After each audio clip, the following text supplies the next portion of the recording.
From Faith Forward Media, this is Healthcare Musings. I'm Dr. Hassaballa.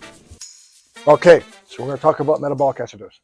So, how do you diagnose metabolic acidosis?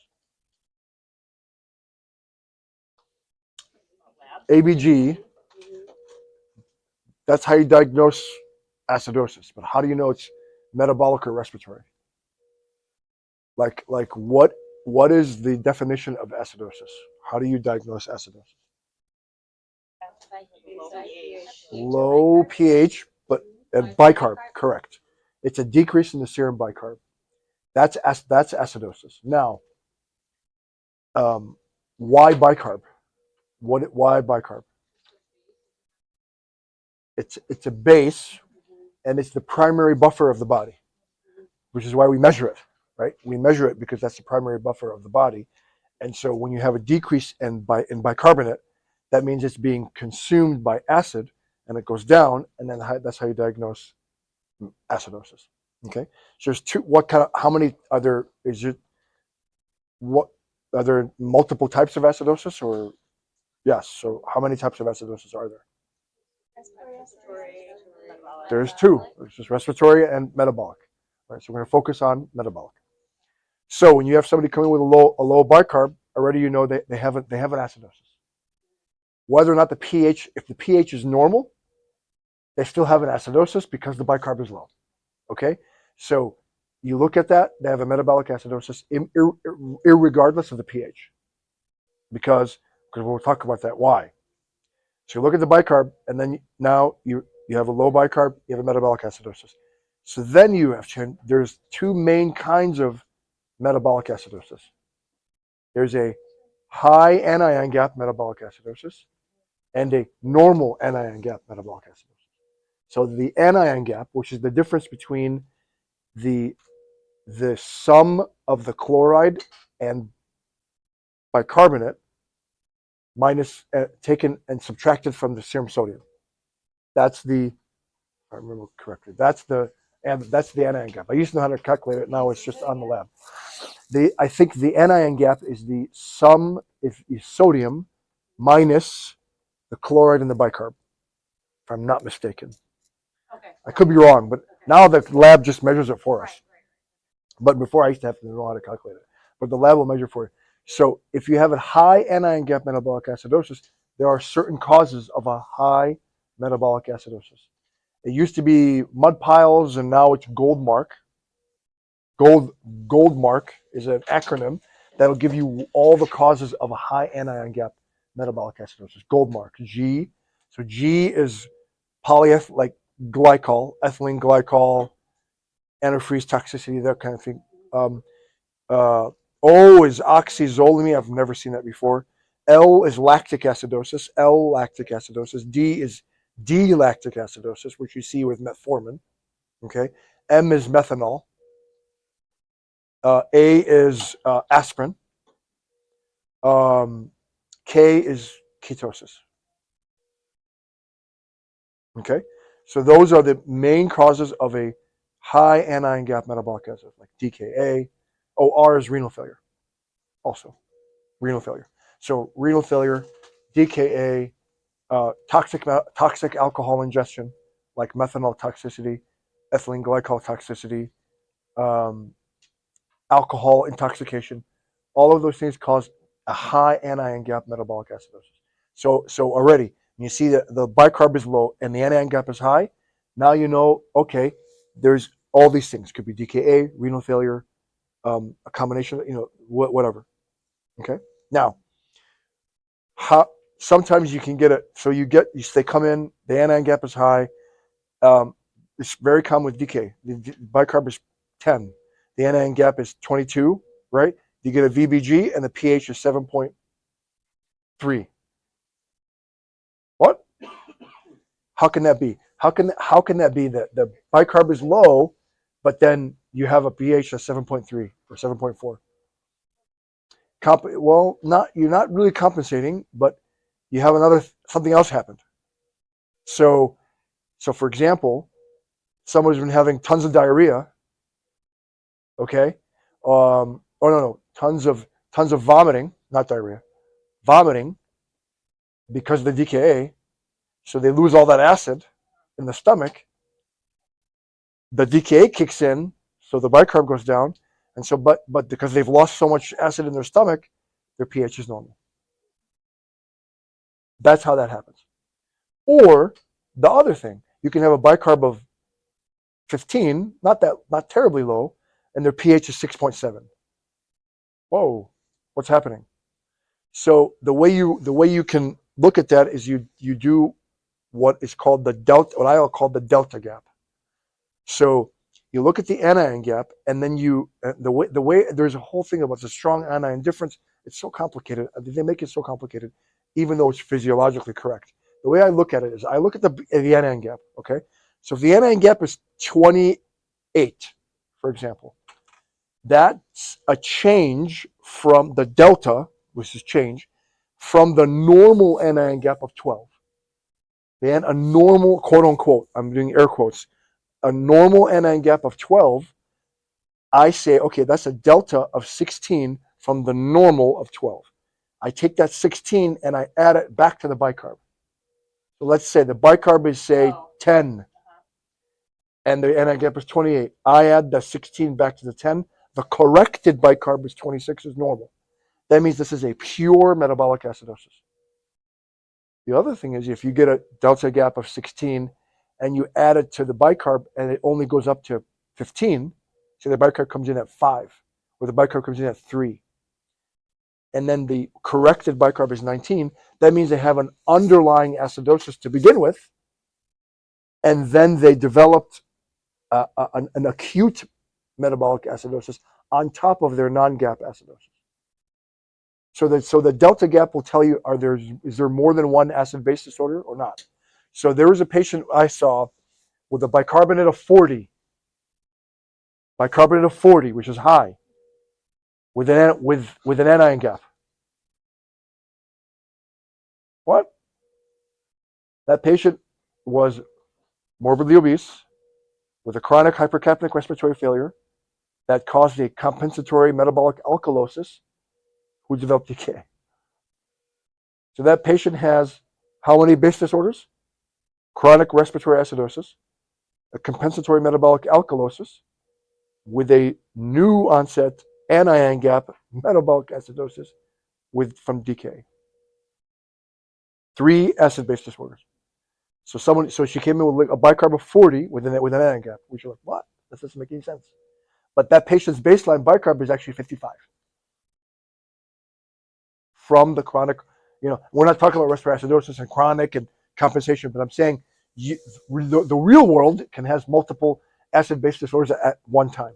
So that delta gap, you can just do it. Look at the anion gap, subtract, take it from 12. So if the anion gap, so let's see here, we have our guy here who came in 18. Okay, so when he first came in, all right, his pH is 6.98. And let me see.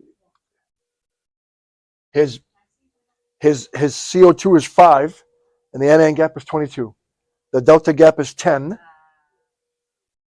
right, from 12. And if you add that to the CO2, the corrected bicarb is 15. So he came in already with so at baseline he had an acidosis before developing the DKA, and then he developed the DKA on top of it. Now, back 4 years ago, he did not have any acidosis, but now, I mean, his pH was 6.98 when he came in, but the anion gap is only 22. It's not that high. So this is somebody with 2 acid-base disorders. He has a anion gap acidosis for the DKA, but he also had a non-anion gap acidosis on top of it. My guess is he has a renal tubular acidosis from his diabetes. That's one of the causes of a non-gap acidosis. Does that make sense? So that's why the delta gap. That's why I always do the delta gap calculation, because that tells me, okay, this CO2 really shouldn't be that low. That's really weird. With only an anion gap of 22, it's not that bad. Normally the anion gap could be 32, 40, even it was huge, right? But because he was already acidotic when he developed the DKA, now his pH is 6.98, and he feels crummy. So that's really basically it about metabolic acidosis. So first thing, low bicarb, you have an acidosis. Whatever the pH is, you know you have a metabolic acidosis. So then you say, okay, what's the anion gap? The lab tells us 22, 18, 19, 38, whatever it is. Then if you want to know, okay, is this a pure metabolic acidosis or is there a mixed acid-base disorder? Then you do the delta gap. You take 12 out of it. You add that difference to the bicarb, and then it'll be the corrected, quote unquote, air quotes, bicarb, and it'll say, oh, this patient has an underlying metabolic alkalosis, and then they developed a metabolic acidosis. Questions? So that's why ABG is not necessarily correct, because you can have other things that can affect the ABG. And I've seen so many DKAs with an anion gap acidosis that have a normal pH, and frequently it's because they've been vomiting all day.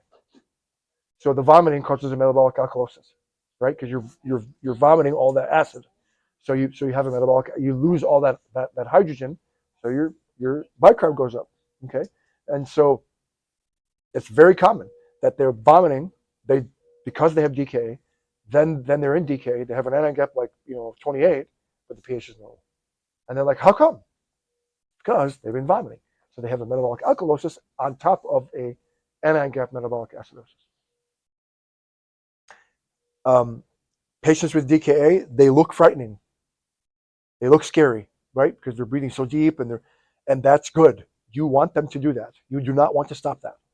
Okay, for that patient with a 6.98, you tube him.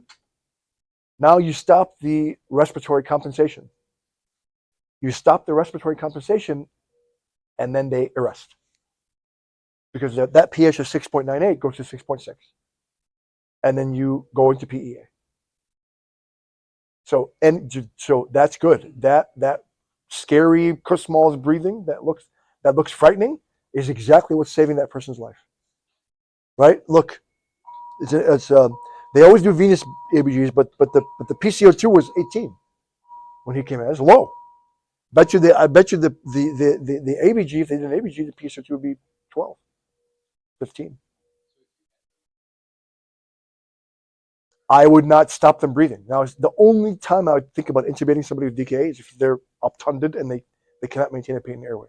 In that case, I'd give that patient ketamine, because ketamine does not they don't stop breathing on ketamine. But if you give them propofol sucks or propofol rock, you'll kill them. 100%.